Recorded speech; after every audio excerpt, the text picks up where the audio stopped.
Hello guys, welcome back to my new video. আজকে যে বিষয় নিয়ে কথা বলবো, যে টপিকটা নিয়ে কথা বলবো সেটা হলো রাগ। মানুষের রাগ বা অ্যাংরি। তাই তো আমার আজকের যে ভিডিও টপিকটা, যে সুখ ধ্বংসকারী জিনিসটা কি। মানুষের জীবনে সুখ ধ্বংসকারী জিনিসটা হলো মানুষের রাগ বা অ্যাংরি। তাই তো রাগকে কমাতে হবে বা রাগকে নিয়ন্ত্রণ করতে হবে, বা যেসব জিনিসের প্রতি আমার রাগ হয় সেই জিনিসকে অ্যাভয়েড করতে হবে, এবং না হয় সেই জিনিস থেকে দূরে সরে আসতে হবে। তারপরও নিজেকে কিছুটা হলেও রাগ মুক্ত রাখতে হবে, শুধু নিজের কারণে বা নিজের সুস্থতার জন্য। রাগ মানুষকে নানা দিক থেকে অসুস্থ করে বা অনেকটা জীবনের ঝুঁকিপূর্ণ অবস্থায় নিয়ে যায় শুধু রাগ। তাই তো আমি আমার আজকের টপিকটা দিয়েছি যে সুখ ধ্বংসকারী জিনিসটা হলো মানুষের রাগ। যাই হোক, আমার চ্যানেলে যদি নতুন হয়ে থাকেন চ্যানেলটিকে সাবস্ক্রাইব করে পাশে থাকবেন। যুক্ত থাকলে চলুন ভিডিওটি শুরু করি। আশা করি ভিডিওটি শুরু থেকে শেষ পর্যন্ত দেখে যাবেন এবং কমেন্টে মতামত জানায় দেবেন যে রাগ আসলেই কতটা মানুষের জন্য বা মানব জীবনের জন্য কতটা ঝুঁকিপূর্ণ বা কতটা রিস্কি। মানুষের জীবনহানির জন্য রাগ একটা বিষাক্ত ওষুধের মতো। চলে আসলাম মূল টপিকে। মানসিক চাপ এবং এবং নেতিবাচক সপ্তম উৎস হলো মানুষের রাগ। রাগের ঘটনা স্ট্রোক হতে পারে, বা রক্তনালী ফেটে যেতে পারে, বা উচ্চ রক্তচাপ হতে পারে, বা মাথা ব্যথাও শুরু হয় শুধুমাত্র এই রাগের কারণে। তাই রাগকে অ্যাভয়েড করতে হবে, রাগকে দূরে সরে দিতে হবে। এই ধরনের নানা রোগ সৃষ্টি হয় শুধুমাত্র রাগের কারণে বা রাগের জন্য। আর রাগ প্রতিটা দিক থেকে আসে না, রাগটা আসে হামেশাই বা সবসময় মানুষের ভিতর থেকে, বাহির থেকে না। আর প্রায় হতাশা বা হতাশাজনক প্রত্যাশার কারণে মানুষের রাগ হয়। রাগ হওয়ার একটা প্রধান কারণ যে মানুষ হতাশাজনক বা হতাশার কারণেই রাগ হয়। এটাই হলো রাগ হওয়ার একটা মেইন কারণ বা মেন জিনিস। বা এবং অন্য লোক যদি আপনার প্রত্যাশা অনুযায়ী আচরণ না করে তারপরেও মানুষের রাগ হয়। অন্য কেউ যদি আমার বা আপনার প্রত্যাশা অনুযায়ী আচরণ না করে তারপরেও মানে নিজের ভিতর রাগ হয়। কিন্তু এটা স্বাভাবিক। একজন মানুষ যে আমার সাথে ভালো ব্যবহার করবে এটা তার ব্যাপার বা তার হিসাব। সে আমার সাথে খারাপ আচরণ করবে বা আমার প্রত্যাশা মতো করতে পারি না, বা আমি রেগে যেতে পারি না, এটা তার ব্যাপার। এটা একান্তই তার কারণ। তাই তো বলা আছে যে লোকের প্রত্যাশা অনুযায়ী আচরণ যদি আপনি বা আচরণ না হয় তাহলে রাগান্বিত হন বা আপনার রক্তচাপ বৃদ্ধি পায়। হ্যাঁ, আপনি যদি অন্য কারো প্রত্যাশা অনুযায়ী আচরণ আমি না পাই বা তার কাছ থেকে ভালো ব্যবহার না পাই, এটাতে মানুষ রাগান্বিত হয় বা রাগ হয়। এটি হলো প্রধান কারণ। এবং তারপরও রাগ হওয়ার প্রধান দুটি কারণ আছে, যে দুইটি কারণ যে করে নিয়েছি তা আমি এখানে উল্লেখ করব। নিজের রাগকে নিয়ন্ত্রণ করুন। হ্যাঁ, রাগিকার পাওয়ার বা এখান থেকে সরে আসার প্রধান দুইটি কারণ হলো নিজের রাগকে নিয়ন্ত্রণ করুন। হ্যাঁ, নিজের রাগকে নিয়ন্ত্রণ করুন নাম্বার 2। আর না হয় আপনি যা পছন্দ করেন না সেটা পরিহার করুন। আপনি জিনিস পছন্দ না করেন সেটাকে পরিহার করুন, কমে আসবে বা রাগ কমিয়ে ফেলুন। আর না হয় আপনি নিজের রাগটা নিজেই একবারের তো না, নিজে আস্তে আস্তে রাগটা কমিয়ে ফেলুন। যদি কোনো মানুষ একবার রেগে যায় তখন তাহার শরীরে পুরোপুরি প্রতিশোধ নেওয়ার জন্য প্রস্তুত হয়ে থাকে। মানুষ যদি রেগে যায়, তার শরীর পুরোপুরি রাগান্বিত হয়ে যায়, তখন সে প্রতিশোধ নেওয়ার জন্য প্রস্তুত হয়ে যায়। আর তাই তো কথাই বলে, রেগে গেলেন তো হেরে গেলেন। একটা প্রবাদ আছে, সাধারণ বা জনসম্মুখেই এই গাড়ির পিছনে বা কোনো অফিস আদালতে এই একটা মানে লাইন লেখা থাকে, ছোট্ট করে লেখা থাকে যে রেগে গেলেন তো হেরে গেলেন। হ্যাঁ, আপনি যদি রেগে যান তাহলে আপনি হেরে গেলেন বা হেরে যান। আর তাই তো নিজের কাজের বা নিজের করতে হবে। যদি আপনি সবসময় কাজের ভিতর থাকেন বা কাজের ভিতরেই নিজেকে ব্যস্ত রাখেন, তাহলে আপনার মন শান্ত হয়ে যাবে বা আপনার মন শান্ত হবে। তখন আপনি রাগ বা কাজে সবসময় যুক্ত থাকুন এবং নিজের কাজ করতে থাকুন। অন্য লোকের আত্মসম্মান বাড়ানোর জন্য আপনি যা কিছু করেন না কেন, তা ওই একই পরিমাণে আপনার নিজের কাছে আত্মসম্মান বাড়ায় বা বৃদ্ধি করে ফিরে আসবে। আপনি অন্যের জন্য যা করবেন সেটা আপনার জন্য ফিরে আসবে। এর জন্য বলা আছে ইট উইল কাম ব্যাক, এটা আপনার কাছে ফিরে আসবে। জীবনে সমালোচনা দোষ ত্রুটি ধরা খুব সহজ।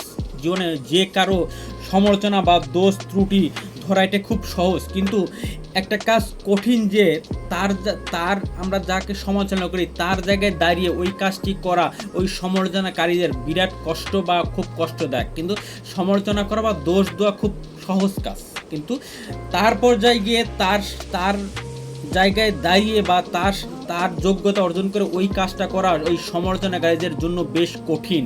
আর আমরা যখন কোনো মানুষের সাথে দ্বিমত করি তখনই মানুষের ভিতরে একটা রাগ ওঠে বা তারা মূল্যবান নয় বা মূল্যহীন, এই জন্য মানুষ আরও বেশি রাগান্বিত হয়। আর এটা হলো রাগের অদৃশ্য ভাব, যে হ্যাঁ কেউ বুঝি আলাপ আলোচনা করেছে, তখন মানুষের ভিতরে একটা অদৃশ্য রাগ এসে বাসা বাঁধে। আর এটাই হলো রাগের অদৃশ্য ভাষা। মানুষ যখন বিনা কারণে বা সন্দেহের বশতে রাগ হয় তখন এটাকে বলে অদৃশ্য রাগ। আর এটাই হলো রাগের অদৃশ্য ভাষা। একটা চীনা প্রবাদ আছে যে আপনি হাসি ছাড়া দোকান খোলা উচিত না। আপনি যখন দোকান খুলবেন বা নিজের ব্যবসায় যাবেন তখন নিজের মুখে হাসি মুখে থাকতে হবে বা হাসি মুখে আপনি সেই দোকানটা করলেন। এজন্য চীনা একটা প্রবাদ আছে যে আপনি হাসি মুখে ছাড়া দোকান খোলা এটা নিষেধ। আর পছন্দ হওয়ার সূচনা হচ্ছে অন্য মানুষকে পছন্দ করা। যখন জিনিস পছন্দ হওয়া বা পছন্দ হয়, এটার সূচনা হলো যে আপনি অন্য মানুষকে পছন্দ করেন। তাই তো আমরা অন্য মানুষকে পছন্দ করব বা ভালোবাসবো। কাউকে সমালোচনা বা ক্রিটিসাইজ করা ঠিক না। মানুষকে পছন্দ করবে, এটাই হলো মানুষের আরেকটা গুণ। আর কৃতজ্ঞতা প্রকাশ করার জন্য সবচেয়ে ছোট শব্দ হলো ধন্যবাদ। হ্যাঁ, মানুষের কাছে কৃতজ্ঞতা প্রকাশ করার জন্য সবচেয়ে ছোট শব্দটা হলো ছোট শব্দ এবং সহজ শব্দ হলো ধন্যবাদ। তাকে ধন্যবাদ দেওয়া একটা মহৎ কাজ। আর এই ছোট শব্দটা আপনি বলার মাধ্যমে আপনি বিশ্বের যে কোনো দেশে প্রায় অর্ধেক জায়গায় যেতে পারবেন। যে এই ধন্যবাদ বা এই কৃতজ্ঞতার সবচেয়ে ছোট ভাষাটা এটাই প্রকাশ করে। এই কৃতজ্ঞতা প্রকাশে ধন্যবাদ বলাটা একটা মহৎ গুণ, বা এটা সবার মাঝে আছে বা কারোর মধ্যে নেই। যাদের মাঝে নাই তারা এটা আয়ত্ত করতে পারেন। এবং মানুষের কাছে কৃতজ্ঞতা প্রকাশ করা একটা মহৎ গুণ। আপনি যদি ছোট জিনিসের জন্য ধন্যবাদ বলেন তাহলে ওই মানুষগুলো খুব শীঘ্রই আপনার জন্য বড় কিছু করে নিয়ে আসবে। আপনি যদি যে কোনো ছোটো কাজ কারোর জন্য একটা ছোটো কাজের জন্য যদি তাকে আপনি ধন্যবাদ দেন, তো তখন ওই মানুষগুলো খুব শীঘ্রই আপনার জন্য বড় কিছু করার উৎসাহী হবে। আর কৃতজ্ঞতা আপনার সামনের পথটি আরও বেশি পরিষ্কার করে। আপনি যদি কৃতজ্ঞতা প্রকাশ করেন তো আপনার সামনের পথটি আরও বেশি পরিষ্কার হয়ে যায় বা আপনি যদি কৃতজ্ঞতা প্রকাশ করেন তখন আপনার আত্মসংযম আরও পরিষ্কার হয়ে যায়। তাই তো যতটা সম্ভব মানুষের প্রশংসা করুন। মানুষের প্রশংসা করা মানুষের একটা মহৎ গুণ। তাই মানুষের প্রশংসা করার অভ্যাস। আব্রাহাম লিঙ্কন কথাটা বলেছিলেন যে প্রতিটি মানুষ প্রশংসা পাওয়ার যোগ্য। হ্যাঁ, প্রতিটি মানুষ প্রশংসা পাওয়ার যোগ্য বা তারা একটা প্রশংসা পেতেই পারে। মানুষ প্রশংসা পেতে ভালোবাসে। আর তিনি এটাই বলেছিল যে প্রতিটি মানুষ প্রশংসা পাওয়ার যোগ্য এবং একটা মানুষ প্রশংসা পেতেই পারে। তাই তো রাগকে কমিয়ে সবার সাথে ভালো ব্যবহার বা সবার সাথে ভালো আচরণ, কৃতজ্ঞতা প্রকাশ, থিঙ্কফুল থাকা, এটা একটা মানুষের মহৎ গুণ। রাগ মানুষকে অনেক কিছু ধ্বংস করে দেয় বা রাগের যে পরে যে ফলটা আসে এটা খুব একটা ভালো হয় না। এটা ধ্বংসই হয় বা পোড়ানো। মানে রাগ আগুন, এটা তো মানে জন্য যেমন ক্ষতিকর এবং তার পারিবারিক জীবনেও এটা ক্ষতিকর। আমি বা আমরা সবাই প্রতিটা জায়গায় প্রশংসা করার ব্যবহারটা চালু করতে পারি। আর আপনি লোকের সম্পর্কে প্রশংসা করতে পারেন, কারণ লোকজন আর যাই করুক না কেন প্রশংসা পাওয়ার যোগ্যতা অর্জন করে। যে একজন লোকজন যদি কোনো জিনিস অর্জন করে, তার একটা ভালো জিনিস অর্জন করে, তাতে তারা অনেক আবেগ এবং শ্রম বিনিয়োগ করে এবং সেই জিনিসের প্রতি যদি প্রশংসা করা যায় মানুষ খুশি হয়। তাই তো বলা হচ্ছে মানুষ প্রশংসা পাওয়ার যোগ্য। এবং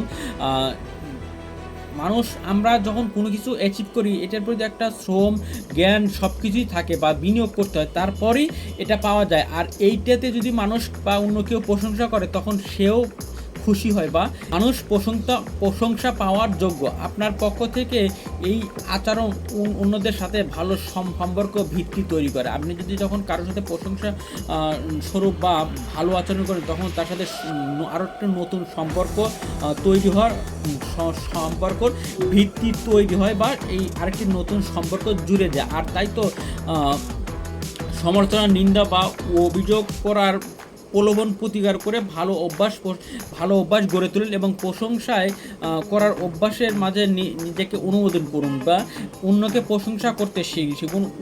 অন্যকে সবসময় সমালোচনা না করে তাকে প্রশংসা করতে শিখুন এবং তার প্রতি সদয় হন। আর সবার সাথে ভালো ব্যবহার এবং ভালো আচরণ করার চেষ্টাই করব, যে এটা একটা মানুষের মহৎ গুণ।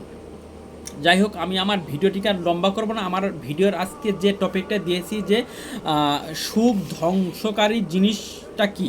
হ্যাঁ, মানুষের সুখ, মনের সুখ বা পারিবারিক সুখ বা মানসিক সুখ, মানুষের সুখ ধ্বংসকারী জিনিস হলো একটাই, সেটা হলো মানুষের রাগ। এই রাগকে পরিহার করতে হবে এবং সবার সাথে ভালো ব্যবহার করে সবাইকে প্রশংসাস্বরূপ কথা বলে এবং নিজে সবসময় থ্যাঙ্কফুল বা সেলফিশ না হয়ে নিজে সবসময় কৃতজ্ঞতার সাথেই চলাফেরা করা, বা এটাই হলো মানুষের মহৎ গুণ। যাই হোক, আমার ভিডিও এবং ভিডিওর কথা যদি আপনাদের কাছে ভালো লাগে, আমার ভিডিওতে লাইক করে দেবেন, কমেন্ট করে দেবেন এবং আমার চ্যানেলে যদি নতুন হয়ে থাকেন চ্যানেলটিকে সাবস্ক্রাইব করে পাশে থাকবেন।